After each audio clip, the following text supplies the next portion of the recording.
এই দোয়াটা শিখে নেন, ইনশাআল্লাহ আপনার জীবনের সমস্ত সংকট কেটে যাবে। আমি নিজেও এই দোয়াটা বেশি বেশি করার চেষ্টা করি। দোয়াটা হচ্ছে, মুসা আলাইহিস সালাম একটা গাছের নিচে হেলান দিয়ে বসলেন, বসে দেখলেন দুজন মেয়ে দাঁড়িয়ে আছে দূরে, পানি নিতে পারছে না, লোকজন পানি নিয়ে যাচ্ছে, ওরা দাঁড়িয়ে আছে বেচারি। মুসা আলাইহিস সালাম গিয়ে বললেন, কি সমস্যা আপনাদের?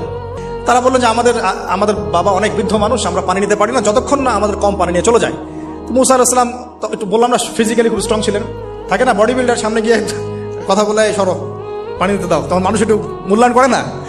তো মুসা আলাইহিস সালাম এভাবে পানি নিয়ে দিলেন এবং বাছুরদেরকে পানি পান করালেন, করিয়ে গাছের নিচে এসে বসে আছেন। বসে বসে তিনি দোয়া করছেন, এই যে দোয়াটা তিনি দোয়া করছেন, রব্বি, একটা নেক কাজ করলেন, নেক কাজ করলেন না, মানুষের উপকার করলেন, নেক কাজ করে এসে গাছের নিচে বসে দোয়া করছেন, আল্লাহ এখানে তো আমার খাবার পানি বাসস্থান কিছুই নাই, আমি কি করব? রব্বি ইন্নী লিমা আনজালতা ইলাইয়া মিন খায়রিন ফাকির, রব্বি ইন্নী লিমা আনজালতা ইলাইয়া মিন খায়রিন ফাকির।